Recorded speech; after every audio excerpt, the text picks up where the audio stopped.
Hello and welcome back to our series on early modern philosophy. My name is Andy.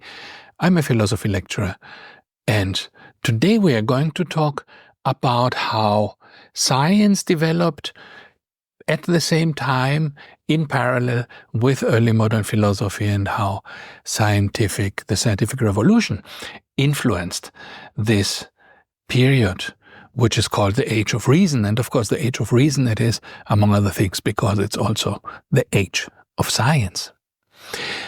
And previously, if you want to look back in the episodes before, we talked about ancient philosophy, how ancient philosophy led to the Middle Ages, about Plato, Aristotle, and then how this brought us the philosophy of the Middle Ages. We talked about the Middle Ages, where one of the main questions was the question of universals in philosophy, about nominalism and realism, and then how a similar distinction developed between rationalism and empiricism in the early modern period. We talked about the Enlightenment, what the Enlightenment is and who the main proponents are. All these things we will talk about in much more detail later. This is just an introduction to bring you a little bit into this mental framework, right? We are talking about. It's not supposed to be an exhaustive discussion now. Just to remind you a little how things stand before we go to the individual philosophers. And you remember the philosophers we are mainly going to talk about are Descartes, Leibniz and Spinoza, who are the rationalists, and then Locke, Berkeley, Hume and Kant, who are Kant not, but the other empiricists.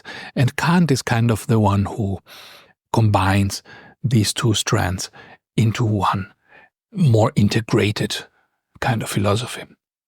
Now about the rise of science, which begins at the same time. This is a very important thing because all these early modern philosophers thought that the rise of science is the biggest thing in their time. And they felt that they, as philosophers, were also participating in this. They were actually doing science. And if we look a little bit at a timeline of the rise of science, it's very interesting to have a look at it. Wikipedia has a timeline. I'm looking at it here, so this is why sometimes I'm looking off the screen. I'm looking there.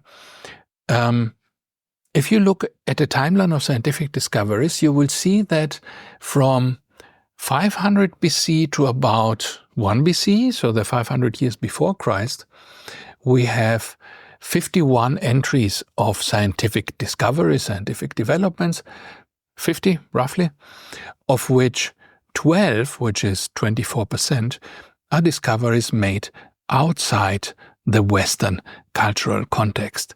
So Western world, Western cultural context in this case means the ancient Greeks, right, when we talk about the ancient period. So these are discoveries from India and China. These are about a quarter of all discoveries in this time before, 500 years before Christ. Then from 1 to 500, year 1 to 500, we have, after Christ, we have 26 discoveries, of which 15 are non-Western.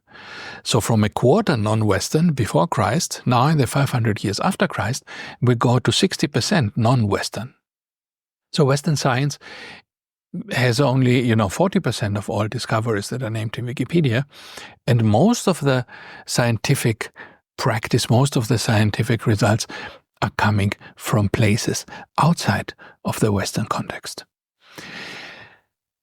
It gets even worse for Western science. From 500 to 1000 AD, so the next 500 years, which includes the beginning of the Middle Ages, the first part of the Middle Ages until somehow the beginning of the High Middle Ages, in this period we have only 19 discoveries, of which 18 are outside of the West. This is 95%. 95% of all science in the first part of the Middle Ages happen outside of the Western world. 1000 to 1500, it roughly stays the same. We have 25 discoveries mentioned in Wikipedia, of which 19 are non-Western. These are 76%.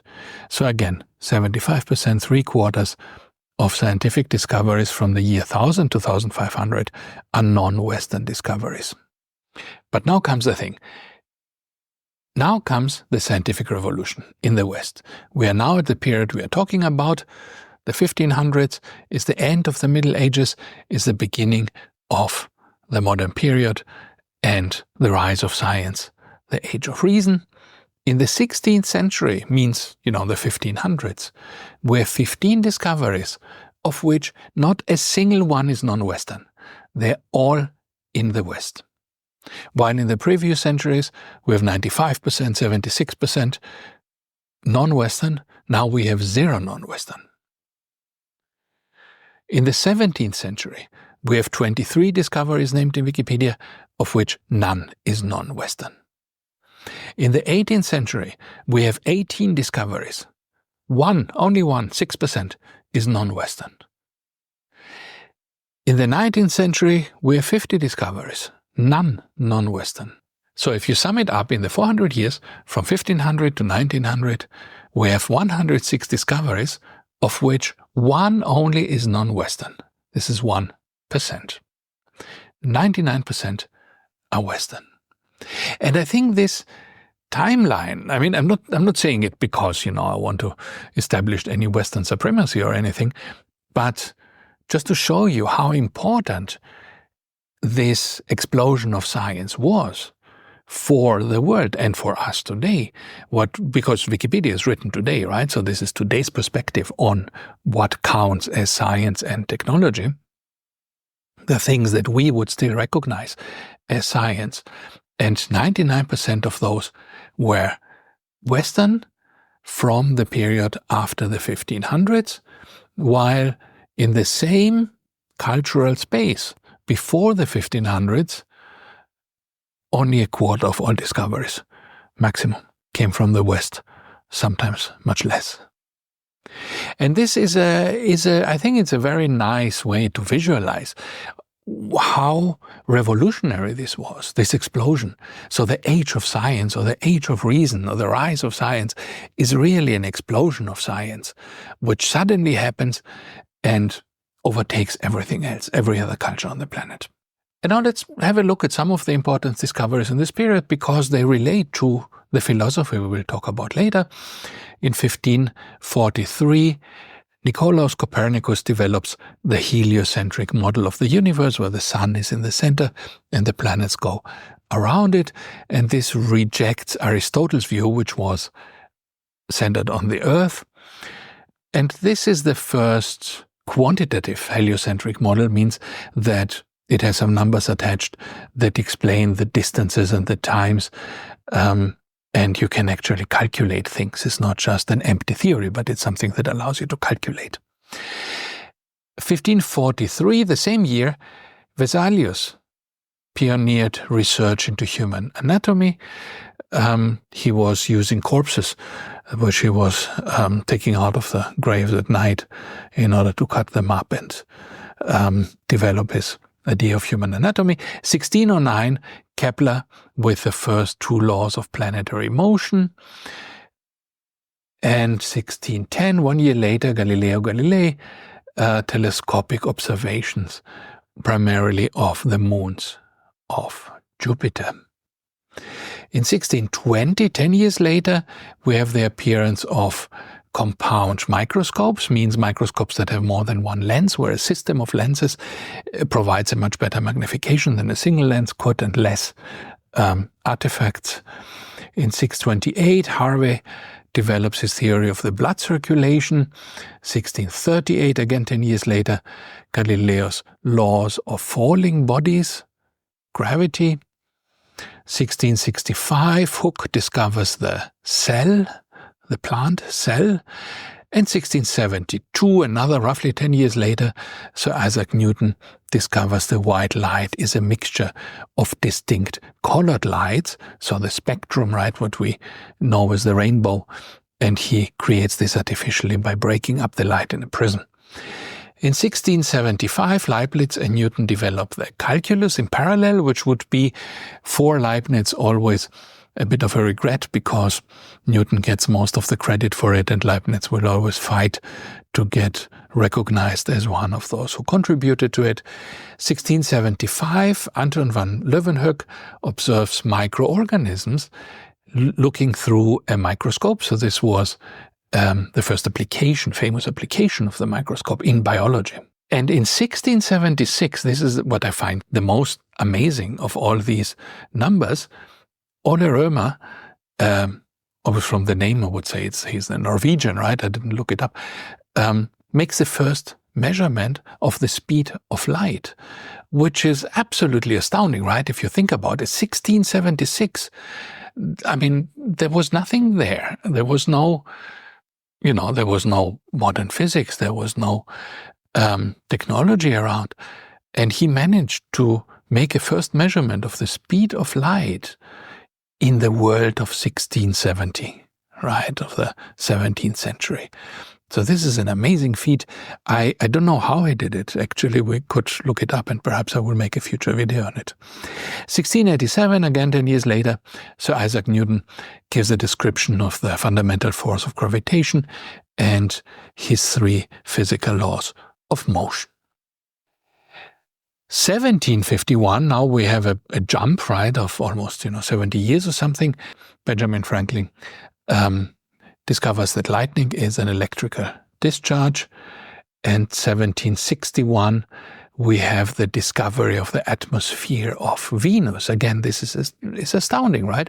You would think that the atmosphere of Venus perhaps was discovered in the 20th century when they flew some probes there. But no, it was 1761, right? In the 18th century, mid of the 18th century, everybody running around with horses and kings having those, white locks, like you imagine those French kings, and then somebody actually discovers the atmosphere of Venus, a Russian named Mikhail Lomonosov.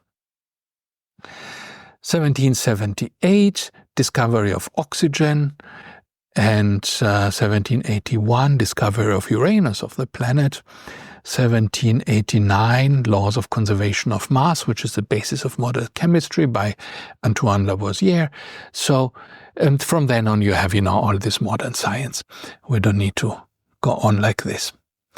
So if you think of how the world looked before Descartes and you look at how the world looked after Kant, you see how immensely different these worlds were. And this is why this rise of science, or it should actually be called the explosion of science, was such a big thing, right?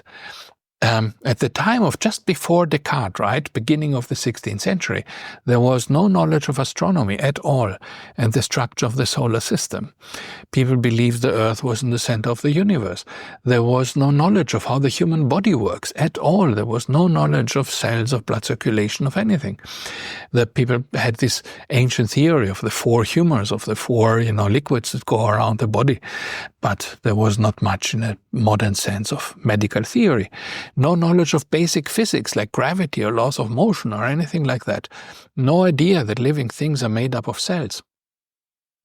While only essentially 2 centuries later, right, 3 centuries later, at the end of the 18th century, in the end of our period, right, because we're going to discuss from Descartes to Kant.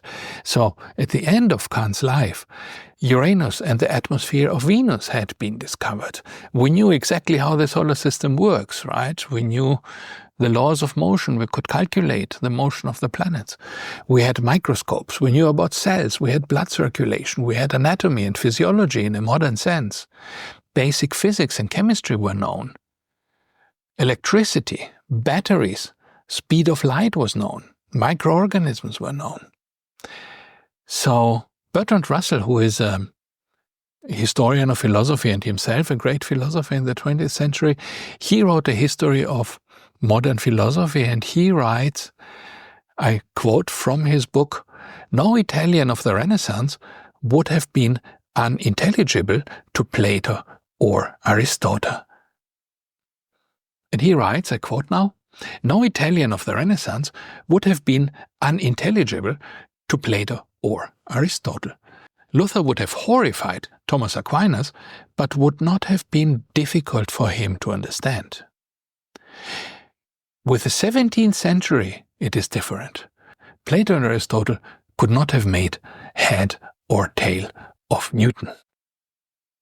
The Renaissance itself now was not really medieval, it was not really modern, it was a period of flourishing of the arts, it was a transitional period, and the modern world, according to Russell, begins in the 17th century after the Renaissance. Most influential for this development of science were, of course, Copernicus, Kepler, Galileo, in this area of astronomy. Astronomy is particularly important not because it has any influence on the everyday life, right? Who cares about the planets? It's not something that influences us like, for example, the Industrial Revolution, which suddenly produces cheap clothes. This was not the point with astronomy. It has no applications. The point with astronomy was that it fought on this religious space against the idea that God created the world and the world is the center of the universe and that the universe is something, that was ordered by God. So these ideas were countered with modern astronomy because suddenly we saw that it's all planets, it's all pieces of rock that turn around each other. And the Earth is not privileged in any way, it's just one of these rocks that go around the empty space. And another thing about astronomy is its perfection.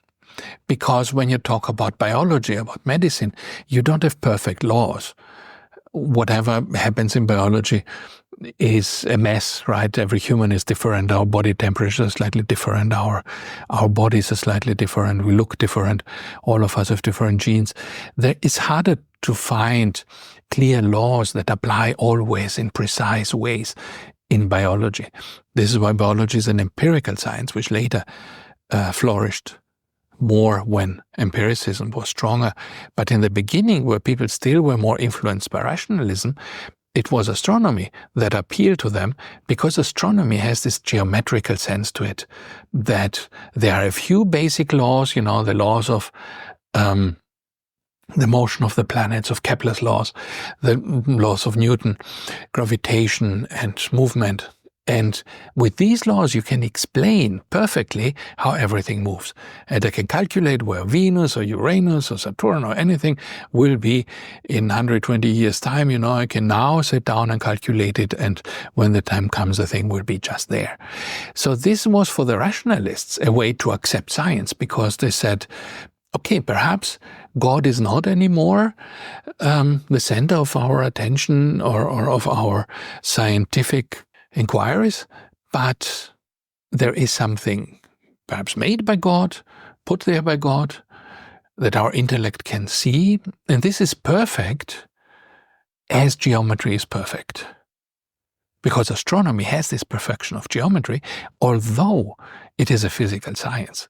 So astronomy sits somewhere between, right, the perfection of mathematics and the physical world, the normal physics, which is messy and which is not as perfect.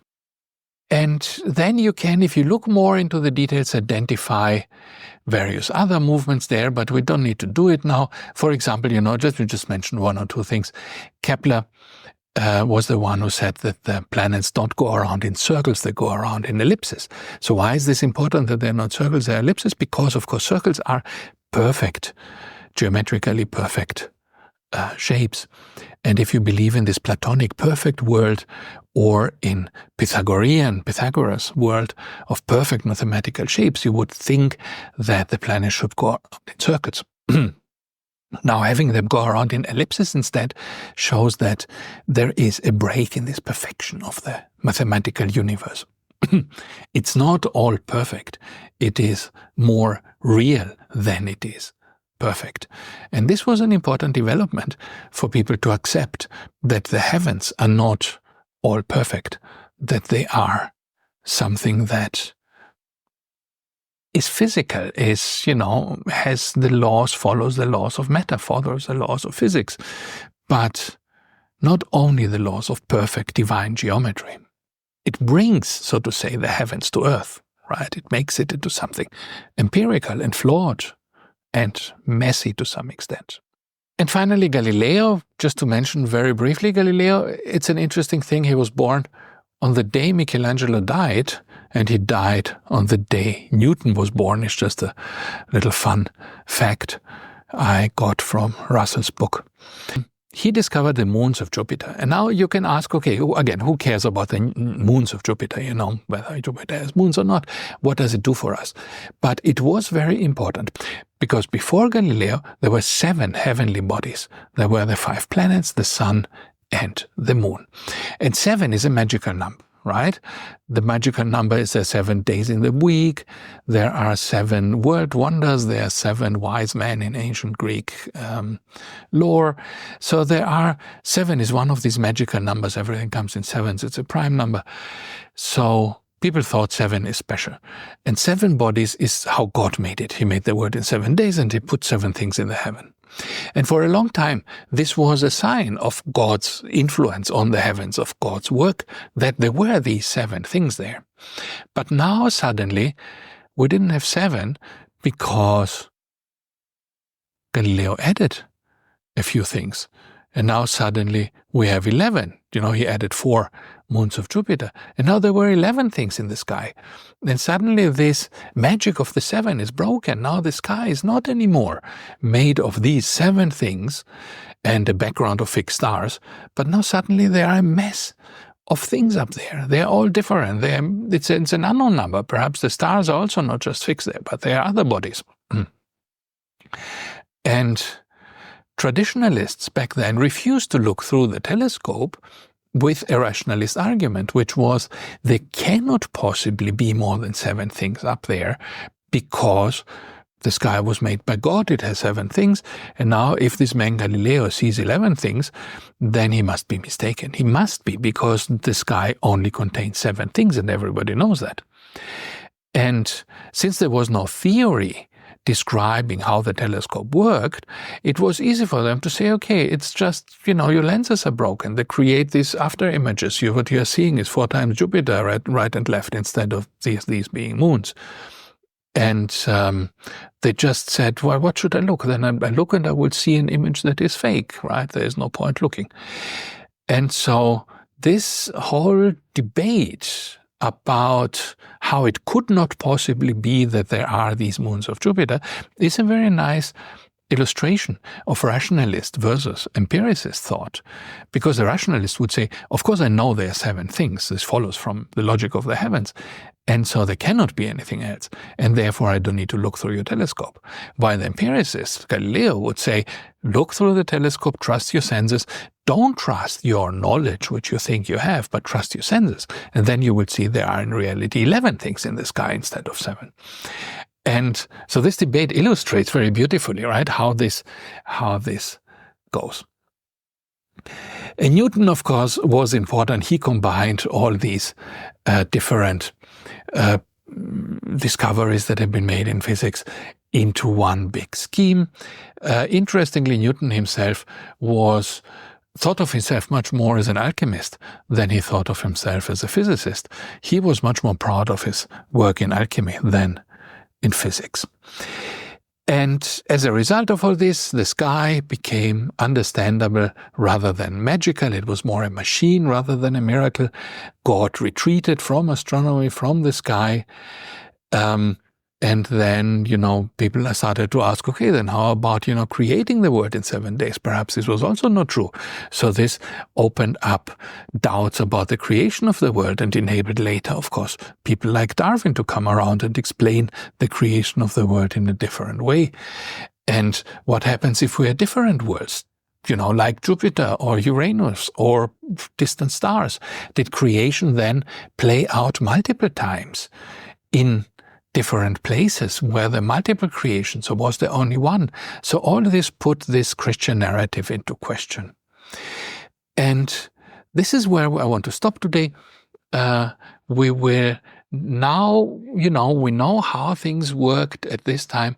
We will next time go and speak more about particular people. We are slowly approaching Descartes. But first, before we go to Descartes, we need to briefly talk about the first person in this whole development of science, which is Francis Bacon. And we will talk about Francis Bacon in the next video. So feel free to come back and learn about Francis Bacon. Thank you, and see you next time.